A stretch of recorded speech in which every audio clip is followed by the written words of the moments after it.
Welcome back to Only Talk Sports. So we talk sports every single day, or at least we try to. I'm your host, Jeffrey, and subscribe to the channel if you like sports content. Hit that notification bell so you never miss another video. Now on Saturday in college basketball, there's a Blue Blood Rivalry between the North Carolina Tar Heels traveling on the road to the Duke Blue Devils. Who do I think is going to win this rivalry game? Let's break it down. Now, North Carolina's having a pretty solid season so far, and Hubert Davis' second season as the head coach of the Tar Heels. They're not having as good of a season as people were expecting coming into the season when they were the preseason #1 team. And North Carolina only has 6 losses so far, and they've had a pretty good start to the season overall. And North Carolina's lost to Iowa State this year, and they lost to Alabama in 4 overtimes on neutral sites. And then they lost at Indiana. That was a tough loss. Then North Carolina lost at Virginia Tech, and that was when they were at their low point at 5-4 on the season. But then they bounced back and got some good wins over the Ohio State Buckeyes and the Michigan Wolverines. Then they lost at Pittsburgh. That was a tough loss. And then they lost at Virginia. But ever since that Virginia game, they've won every game since.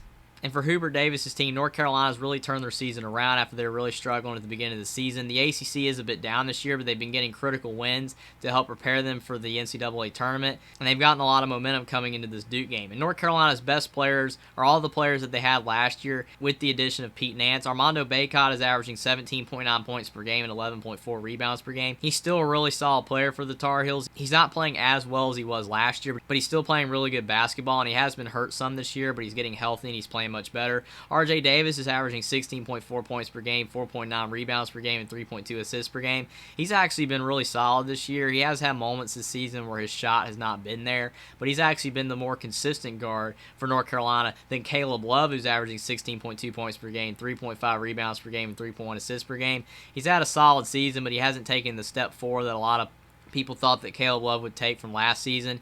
He played really well at the end of last season, but this year he's been really sporadic. His three-point shot has not been there, but he can get red hot at any time, and if he can start making shots again, he could be really dangerous for North Carolina. And Pete Nance, the Northwestern transfer, is averaging 10.9 points per game and 6 rebounds per game, and Leaky Black is averaging 7 points per game and 5.6 rebounds per game. And North Carolina has a really good starting 5, but their bench does not have a lot of depth, and that could be an issue against the Duke Blue Devils. But North Carolina's offense this season has been pretty solid. They're scoring 79.2 points per game, and they're only giving up 72 points per game. You would like that number to be a little bit lower, but North Carolina has been defending well enough to get some wins, and they're 37 in the net right now, so North Carolina could use this win on the road at their rivals Duke to be able to move up in the net. Now on the Duke side, they only have 6 losses this year as well, and they're just a step behind North Carolina in the ACC right now. And Jon Scheyer is in his first season as the head coach of the Duke Blue Devils, and he has a tall task coming in as the Duke head coach right after Mike Krzyzewski, but he has done a solid job in his first season. Duke's had some injury issues,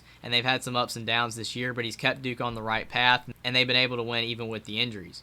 And like North Carolina, Duke's had some struggles this season. They lost to Kansas early on in the year, and then they lost to Purdue in the non-conference as well. Then they lost at Wake Forest, at NC State, at Clemson, and at Virginia Tech in ACC play. But Duke also has some good wins over Xavier in the non-conference. They beat Ohio State and Iowa as well, and they also beat Miami on their own floor. And Duke has been playing better basketball of late. They still are struggling on the road, but at home Duke's been really solid this year, and they do have some good wins this season, and they still have had a pretty solid season overall, and they're playing their best basketball as of late. And Kyle Filipowski's been their best player so far this season. He's a freshman, and he's averaging 15.8 points per game and 9.5 rebounds per game. A lot of people thought he would be solid in his freshman year, but there were other players in Duke's #1 recruiting class that were supposed to perform better, but Kyle Filipowski's been the best player of them all. Jeremy Roach is averaging 12.2 points per game and 3.1 assists per game. He's been pretty solid, especially now that he's back coming off of an injury, and he's really helped out the Duke offense since his return. Mark Mitchell's averaging 9.1 points per game and 4.2 rebounds per game. He's been pretty solid overall in his first season of college basketball. Tyrese Proctor is averaging 8.9 points per game and 2.8 assists per game.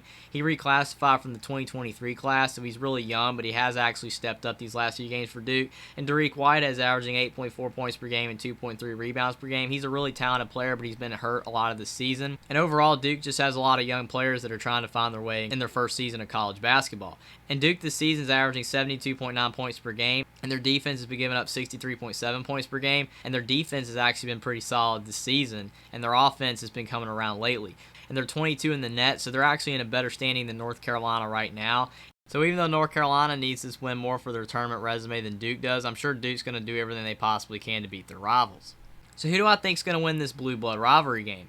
North Carolina has the better offense than Duke this season. They have the more experience than Duke with their whole entire starting five having played college basketball for multiple seasons. Armando Bacot's a really good center, and he's going to cause matchup problems for Duke, even though Duke has talented freshman Kyle Filipowski, and they have Derek Lively as well. But Armando Bacot is really talented, and he has a lot of experience. And North Carolina's guards, Caleb Love and RJ Davis, can get hot at any time, and if they can start shooting threes over Duke, then it's going to be really tough for Duke to keep up. But Duke's defense has been playing really well this season, and they should be able to slow down North Carolina to an extent. And Jon Scheyer's gotten his team to play really good defense, even through some offensive struggles. But Duke's offense actually has been coming around lately, and if they keep playing better on the offensive end, then Duke could be a really dangerous team. Hubert Davis does have a leg up on Jon Scheyer with him being in his second season at North Carolina, and again, North Carolina overall has a lot more experience, but this game is at Cameron Indoor Stadium. It's at Duke, and it's going to be really tough for North Carolina to go on the road at the Duke Blue Devils and be able to get a win. I'm going to go with the Duke Blue Devils to beat the North Carolina Tar Heels 74-70.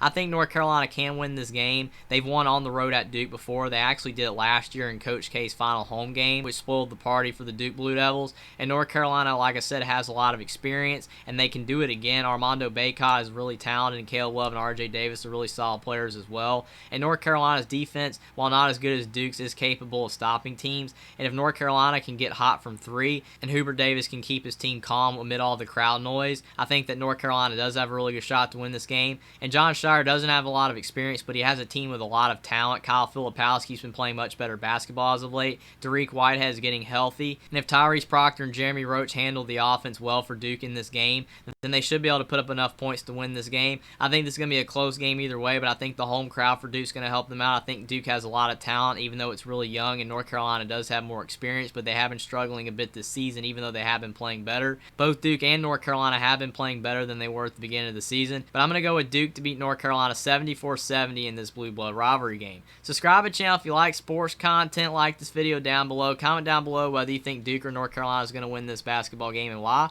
and I will see you next time.